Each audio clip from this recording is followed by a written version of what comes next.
Bonjour à tous et bienvenue dans cette nouvelle vidéo de Cartesian. Ce mois-ci, il y a beaucoup d'actualités et pour le sujet technique, on va parler du domaine temporel. Allez, c'est parti.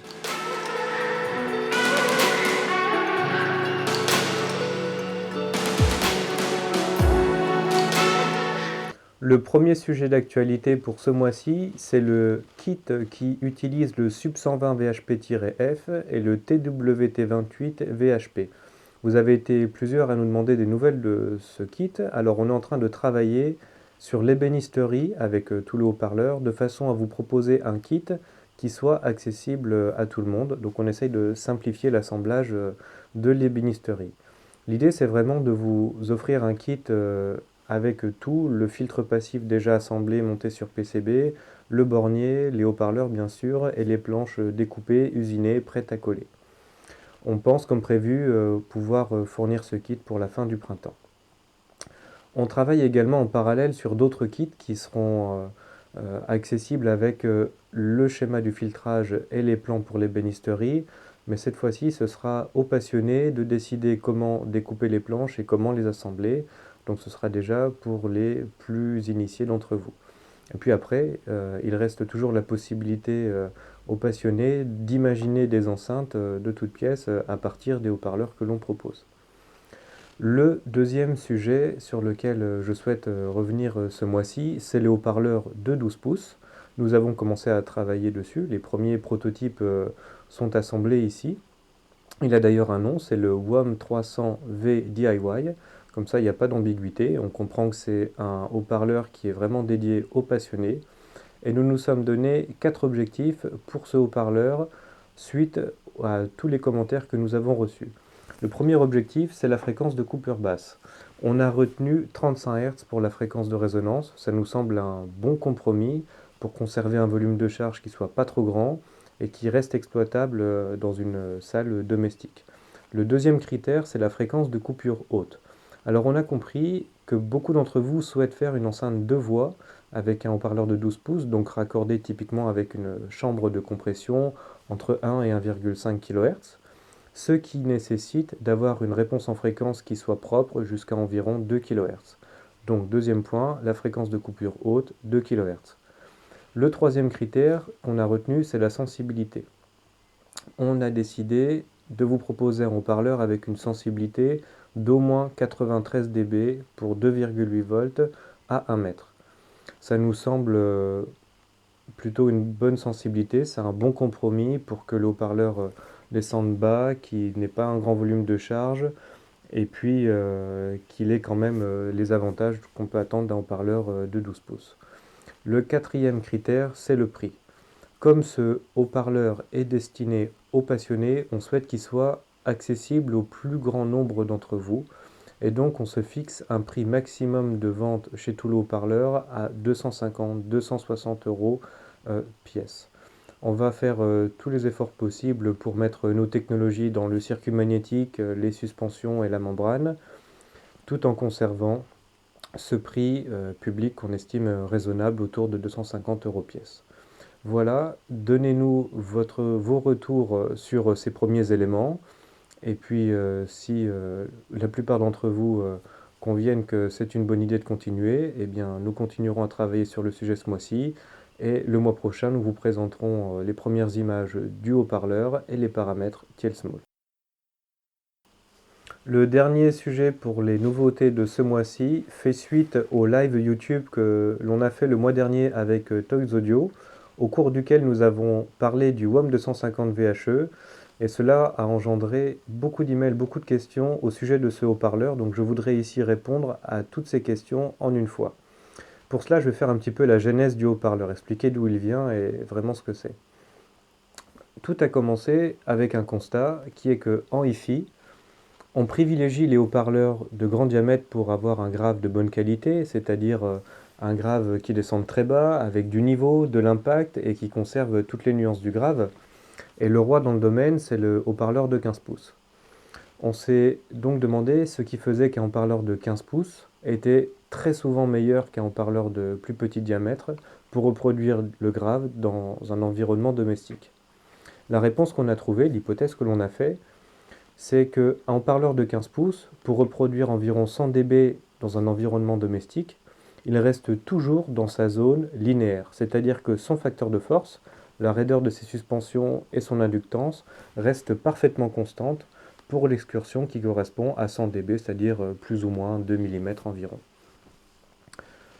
Partant de là, on s'est dit que si on arrivait à faire un haut-parleur de plus petit diamètre qui conserve des non-linéarités suffisamment faibles pour obtenir la même qualité de grave qu'un haut-parleur de 15 pouces, on aurait gagné, puisque un haut-parleur de plus petit diamètre aurait les avantages d'une meilleure directivité, d'une meilleure montée en fréquence pour le raccordement avec le haut-parleur de médium aigu, et nécessiterait une enceinte moins encombrante. On a donc travaillé sur le WOM 250 VHE, on a retenu le diamètre de 10 pouces, et on a fait un haut-parleur qui soit capable d'avoir une excursion linéaire de plus ou moins 12 mm, ce qui permet d'avoir dans un environnement domestique à peu près 1 mètre, 106 dB. Donc pour ce faire, on a eu besoin d'innover, et je vais revenir un petit peu sur ces innovations.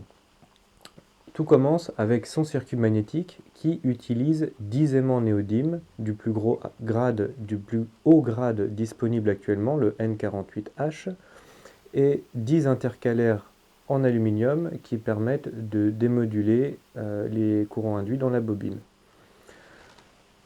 On a choisi des aimants qui sont épais, contrairement à ce que font d'autres fabricants de haut-parleurs avec des aimants radiaux et une bobine courte, parce que quand on utilise des aimants fins, alors c'est facile à monter, certes, mais le champ magnétique de chaque aimant se reboucle sur lui-même en haut et en bas du circuit magnétique, ce qui, en définitive, enlève une grande partie de l'intérêt de faire ce genre de montage.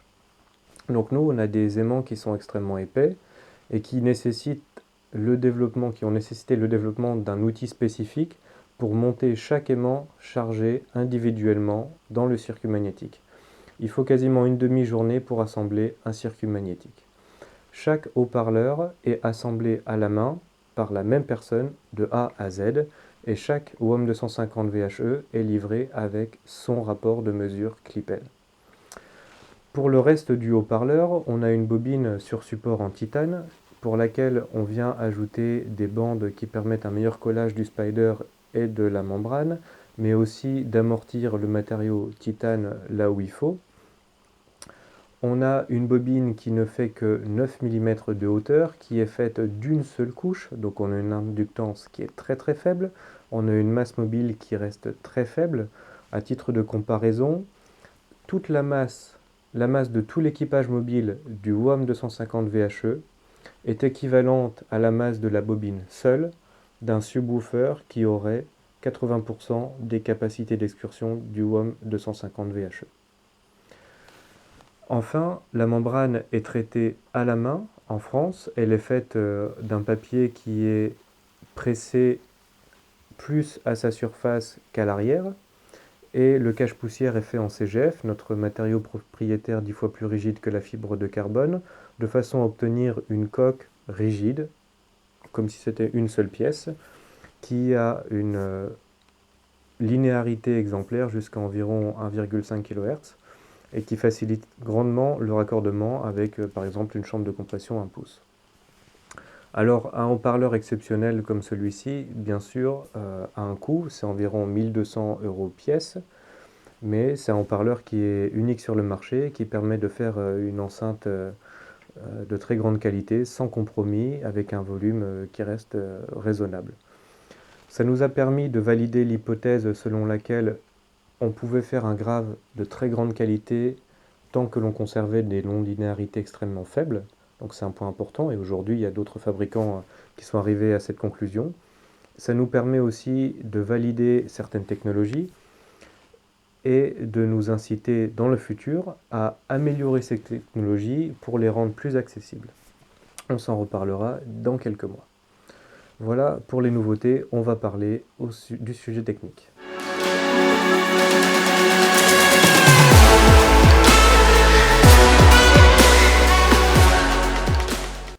Pour le sujet technique de ce mois-ci, on va se parler du domaine temporel. Alors quand on lit une réponse en fréquence, on est dans le domaine fréquentiel, et quand on regarde l'impulsion d'un haut-parleur, on est dans le régime temporel. C'est facile puisque dans une réponse en fréquence, l'axe des abscisses, ce sont les fréquences, et pour une impulsion, l'axe des abscisses, c'est le temps. Alors, on va aller assez vite parce que les news ont été plus longues que prévu, et aussi parce que je souhaiterais que ce sujet soit très pratique, très concret pour les passionnés, et éviter de passer par l'étape des mathématiques qui sont un peu fastidieuses et qui rendraient la vidéo moins accessible. Et je vais vous demander aussi, si vous le souhaitez, de participer, de faire quelques expériences chez vous et de mettre en commentaire ce que vous avez conclu de ces expériences. Et comme ça, on pourra avancer sur ce sujet qui est très intéressant au fil des vidéos, et on pourra approfondir les points qui vous intéressent. Alors d'abord, il y a quelques prérequis. Le premier, c'est au sujet de la phase. Avec la venue des filtres actifs numériques et la correction possible de la phase avec les filtres IR par exemple, on voit un petit peu tout et n'importe quoi. Alors je voudrais simplement rappeler que comparer la phase de deux haut-parleurs n'a de sens que pour la même fréquence. Comparer la phase à 220 Hz avec la phase à 11 300 Hz, ça ne veut rien dire. On compare la phase par exemple à 2000 Hz pour le haut-parleur de grave et à 2000 Hz pour le haut-parleur d'aigu. On ne peut comparer la phase de deux signaux que s'ils ont la même fréquence. Le deuxième prérequis, c'est la base de la lecture d'une impulsion d'un haut-parleur. Alors si on regarde un échelon, donc on a 0 volts, et puis dans un temps infiniment court, on va passer à un palier. Ce qu'il faut savoir, c'est que la transition entre le 0 volt et le palier dans le temps infiniment court correspondrait à un haut-parleur qui a une fréquence de coupure haute qui est infinie, donc qui pourrait reproduire une fréquence à des mégahertz, etc.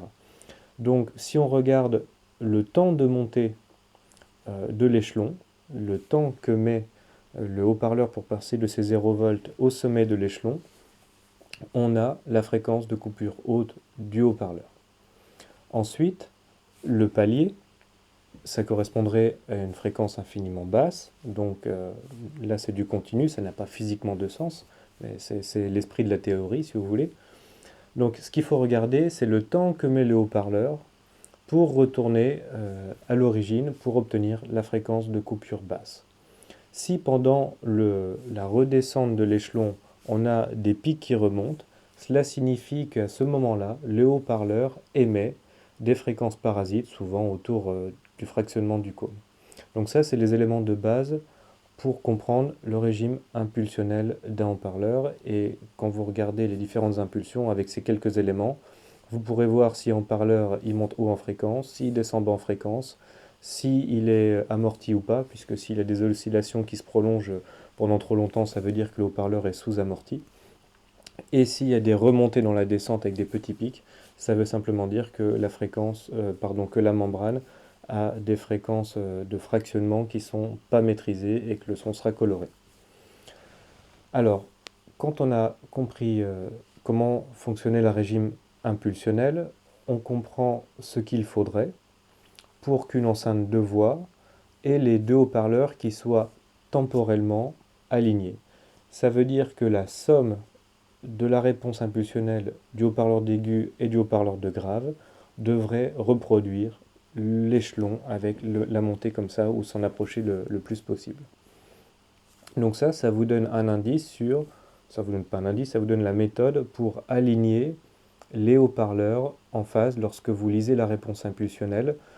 Il ne faut pas aligner les haut-parleurs sur le sommet des pics, mais au démarrage des pics, qui correspond au démarrage de l'échelon. Alors voilà ce que je voulais dire pour la base de la lecture du domaine temporel. Maintenant, on va revenir un petit peu sur les délais. Et je vous propose de faire quelques expériences pour qu'on regarde ensemble l'impact qu'a un délai sur l'écoute, puisqu'à la fin c'est quand même bien ça qui nous intéresse, c'est l'écoute.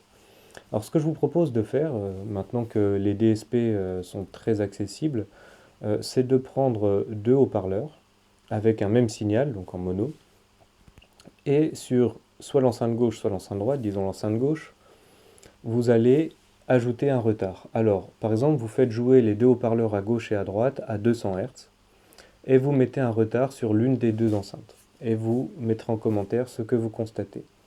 La deuxième expérience que je vous conseille de faire, c'est de mettre vos deux enceintes collées côte à côte, toujours les deux mêmes, de leur faire jouer à toutes les deux un bruit rose, et toujours avec votre DSP, de créer un filtre actif, de couper disons à 1 kHz, l'une qui ferait de 20 à 1 kHz et l'autre avec un passe haut de 1 kHz à 20 000 Hz.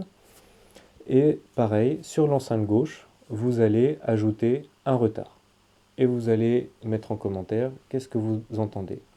Maintenant, vous faites l'inverse, vous mettez le retard sur l'enceinte droite, donc celle qui fait les hautes fréquences, et pareil, vous mettez en commentaire ce que vous remarquez. La dernière expérience que je vous propose pour les plus férus d'entre vous, ce serait de retracer un graphe, comme Fletcher l'a fait pour comprendre la sensibilité de l'oreille humaine en fonction de la pression acoustique, mais de retracer un graphe pour l'impact du délai sur l'audition humaine. Et pour cela, voilà comment on pourrait faire.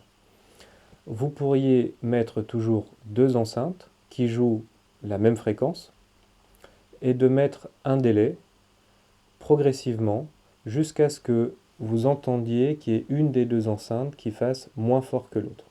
Et quand vous entendez qu'il y en a une qui fait moins fort que l'autre, eh ben vous notez la valeur de ce délai. Et vous faites ça, par exemple, vous commencez à 100 Hz et vous allez jusqu'à 10 kHz. 10 kHz. Et vous regardez si c'est toujours le même délai qui vous provoque à l'oreille cette même sensation que l'enceinte qui est retardée fait moins fort que l'enceinte qui n'est pas retardée. Et comme ça, vous pouvez voir si le retard a le même effet, quelle que soit la fréquence, ou si l'oreille humaine est plus sensible à certaines fréquences sur le retard d'un haut-parleur. Voilà, alors j'espère que ça vous plaira de participer de cette manière à ce sujet technique. C'est la méthode qu'on a trouvée pour aborder ces questions de délai, de retard, de groupe délai de manière un petit peu ludique et partager ça avec vous. Mettez en commentaire les résultats de vos expériences et demandez-nous les points que vous souhaitez approfondir sur ce sujet. Voilà pour la vidéo de ce mois-ci. Je vous souhaite à tous un bon mois. Si vous n'êtes pas abonné, pensez à le faire. Si la vidéo vous a plu, mettez un petit pouce bleu et je vous dis au mois prochain.